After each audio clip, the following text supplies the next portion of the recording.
Fala pessoal, seja bem-vindo a mais um vídeo do canal. Eu sou o Renan e está começando mais uma entrevista. E hoje nós temos a participação de Daphne Cosme Peroba. Tudo bom, Daphne? Tudo bem, e você? Como é que você tá? Tudo jóia. Pra você ver como que eu gravo os nomes.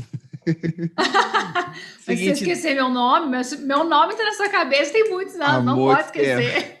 Daphne, seguinte, como que você se apresenta? Ah, eu nunca sei como me apresentar, você acredita? Mas acho que as informações essenciais são que eu sou professora de inglês, hoje é uma coisa que eu não consigo dissociar de mim. Então, meu nome é Daphne, sou de Guaraná, Cruz, Espírito Santo. Hoje eu moro em Uberaba, já moro em Minas há 10 anos. Então, me considero capixaba ainda, mas já sou mineira de coração. E dou aula de inglês há quase 8 anos e basicamente sou eu. É isso, Daphne tem uns 15 anos, mais ou menos. Acho que por aí mesmo, que a gente não se vê mais. E Sim. a primeira memória que eu tava buscando de você, assim, cara, era ônibus de Guaraná que vocês pegavam. Acho que chegava junto você, Thaís, Leile, Marcela, Janinha. Acho que Sim. esqueci ninguém não, né? E você Acho chegava que não. muito cedo na escola, muito Muito cedo, cedo, de madrugava. porque se chegasse no próximo ônibus, você chegava muito depois. Já chegava atrasado. Inclusive, eu morria de inveja de quem morava em Aracruz e podia chegar na hora da aula. E quando você chegava na casa estudante, vocês claramente eram um grupinho, né? E eu lembro quando eu saí, meio que tinha pessoas já com perfis, por exemplo, Thaís, com a medicina, né, e tal. E em que momento você escolheu pedagogia? Como eu não fiz parte do processo, né? Como que você escolheu pedagogia? Que você Foi era, letras, na digamos, verdade. letras, perdão. Porque você era muito inteligente, assim, que eu me lembro. Tipo assim, falando, não era não? Era assim, pode ser humilde. Tipo Talvez assim, esforçada. esforçada. Os mais antigos diriam, tipo assim, nossa, você tem capacidade, vamos colocar entre aspas, né? Capacidade de pegar um Sei, curso sei. melhor. Então, por que você foi para letras para dar aula de inglês? Como é que foi isso? Cara, muito interessante você trazer isso, porque é uma visão sua, uma visão de fora, e eu nunca me vi dessa forma. Acho que hoje eu consigo ver isso com mais clareza, não via isso tanto naquela época com tanta clareza, mas assim, pelo fato da gente ter vindo de escola pública, eu pelo menos sempre me senti numa posição inferior. É como se eu achasse que eu já tinha entrado lá com menos pontos. E não sei se é o seu caso ou se era o caso da maioria das pessoas, mas eu sei que muitos já vinham estudando em escola particular há muito tempo. E era muito claro para mim, assim, as dificuldades que eu enfrentava para coisas simples de matemática, de física, de química, porque eu nunca tinha estudado aquilo antes e outras pessoas já tinham uma base muito mais sólida. Então, você falou, você teria capacidade, né? Você poderia buscar um curso mais concorrido. Eu não achava, nunca achei que eu poderia, nunca achei que eu teria chance. Mas, na verdade, quando eu saí do ensino médio, eu fui fazer psicologia. Eu entrei numa faculdade particular em Linhares, Pitágoras, e fiz psicologia por um ano. Eu gostava de psicologia, eu não achava que eu estava no curso errado, mas eu acho que isso é uma coisa que veio também do ambiente de escola particular, essa coisa com a federal. E não ter conseguido entrar numa federal, lá no fundo, para mim, eu sentia como uma falha, né? Eu tinha falhado naquilo. Praticamente todas as minhas amigas, praticamente todos os meus amigos tinham conseguido entrar numa federal ou estavam fazendo mais um ano de cursinho para entrar numa federal e eu não. Então, para mim, de certa forma, isso era um fracasso e aquilo ficou matutando na minha cabeça. Então, eu sentia que tinha uma coisa errada. Eu não conseguia, poxa, 17 anos, né? O que a gente entende da vida com 17 anos? Praticamente nada. Então, eu ficava nessa preciso sair daqui, eu não estou no lugar certo, mas eu achava que psicologia era o meu caminho. Só que nesse um ano, eu não fiz pré-ENEM, eu não fiz cursinho pré-vestibular, eu fiquei estudando psicologia. Ou seja, quando eu fui fazer o Enem pela segunda vez, eu estava com menos chances ainda, porque eu tinha praticamente esquecido né, quase tudo do que eu tinha estudado no ensino médio, um ano sem praticar nada. E aí minha nota foi menor ainda e vi que eu teria que buscar alguma coisa com concorrência baixa. Pensei e fui para letras. Só que eu fui para letras sem saber o que eu estava fazendo, achando que um dia eu ia voltar para psicologia. Foi mais uma vamos dizer, uma vaidade de ir para a federal no primeiro momento? Eu acho que foi, mas isso que eu quero dizer, na época, para mim, isso não estava claro. Hoje Uhum. eu vejo dessa forma, né? Hoje eu vejo como essa coisa, era federal, eu queria federal. Eu queria federal não era pela vaidade, é porque eu sabia que era melhor. Eu sabia que eu teria muito mais chances de me sair bem, de ter empregos melhores. Eu sabia que os meus amigos estavam melhor que eu e eu queria aquilo também. Eu não queria aquilo simplesmente para ter, mas eu também queria estar tão bem quanto eles.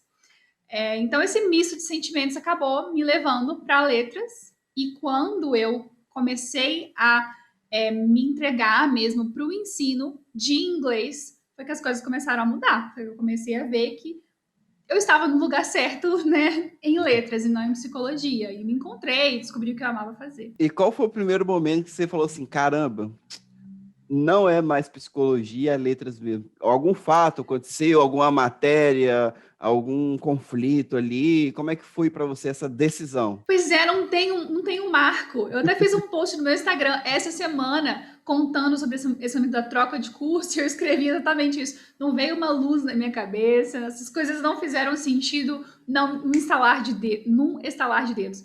Não foi tão fácil assim. Mas aos poucos, eu acho que o divisor de águas foi começar a dar aula. Eu comecei a dar aula muito antes de formar. Então, eu vejo assim, na medida que eu fui me entregando para o processo de ensinar inglês para outras pessoas, que eu fui começando a sentir o impacto que eu estava causando na vida dos alunos, nas aulas que iam bem, né? Porque nem todas as aulas eu conseguia dar aulas boas, mas à medida que as aulas iam se saindo conforme o planejado e que eu ia vendo, cara, eu tô dando conta disso, tô fazendo isso, tô fazendo direito, tô fazendo bem, as pessoas estão gostando, as pessoas estão elogiando. E aí, aos poucos, aquela obsessão de buscar psicologia em tudo que eu estava fazendo, que eu ficava buscando matéria, né?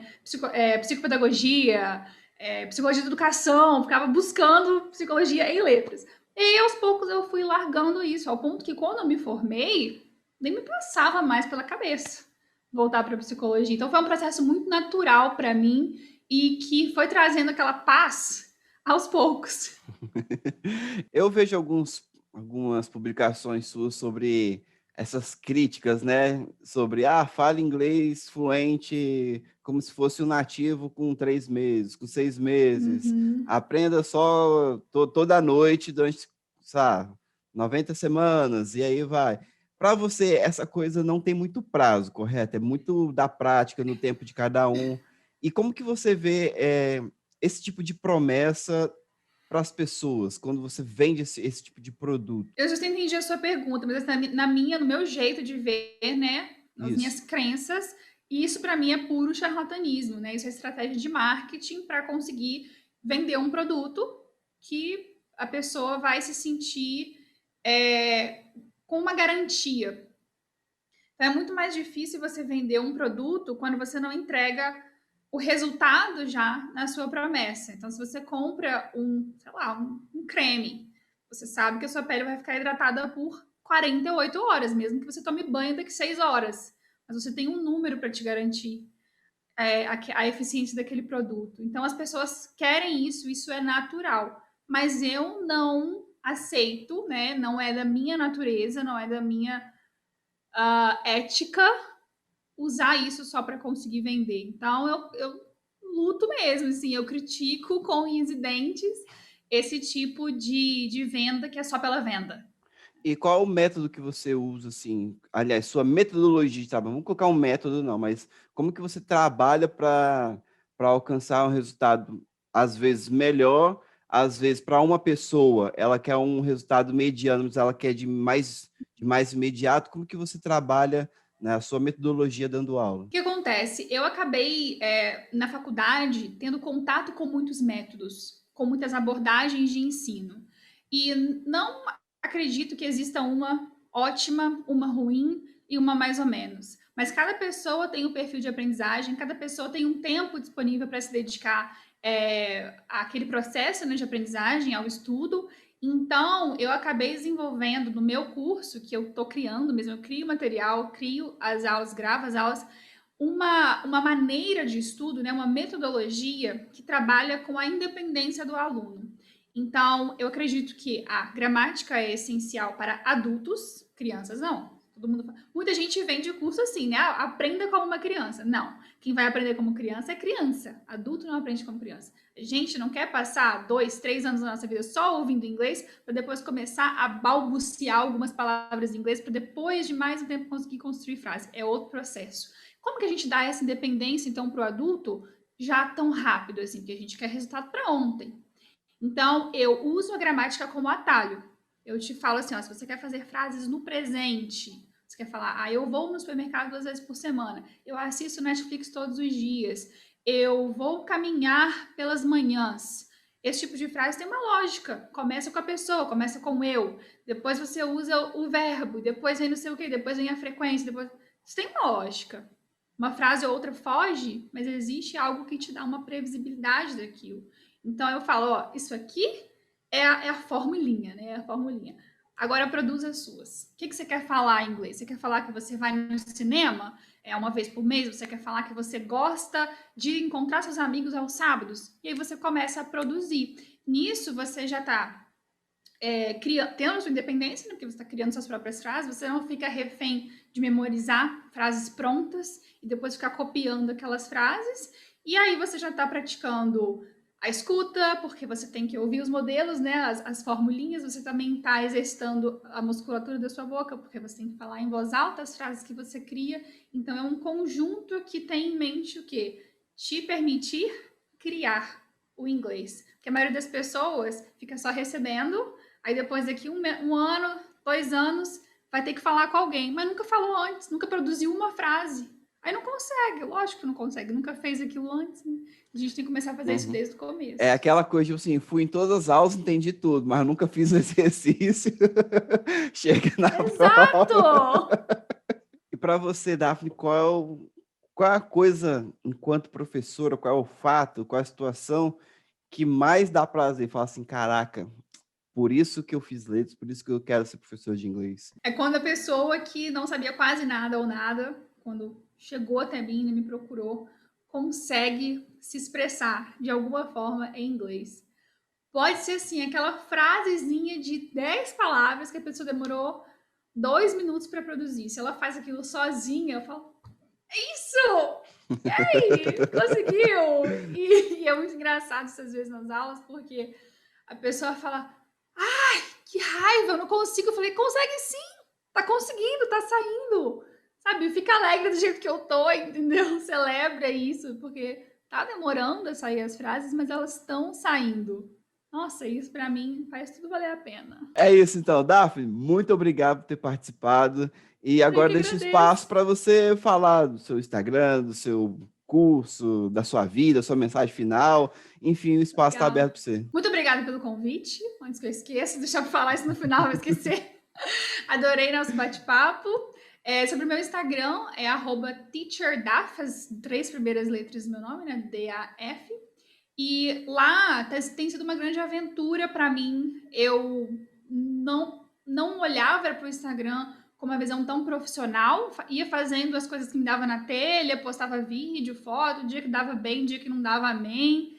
Mas agora eu tô levando esse negócio assim como meu projeto de vida, né? Então eu falei, o que eu vejo pro futuro? Meu curso, meu Instagram, com dicas gratuitas para o maior número de pessoas possível, né? Porque hoje eu tô levando o meu Instagram como exatamente isso, a minha maneira de contribuir com qualquer pessoa que queira aprender inglês. Então, para quem está assistindo o vídeo, se tiver aí querendo começar, ou se tiver começado há pouco tempo e está precisando de dicas extras, de contato extra com o inglês, me segue, TeacherDaf. O que mais que você falou que eu podia falar? Uma mensagem final. Inglês não é um bicho de 7 cabeças. Inglês não é para algumas pessoas. Inglês não é algo que você só consegue dominar se você aprendeu desde criança. Eu não comecei desde criança.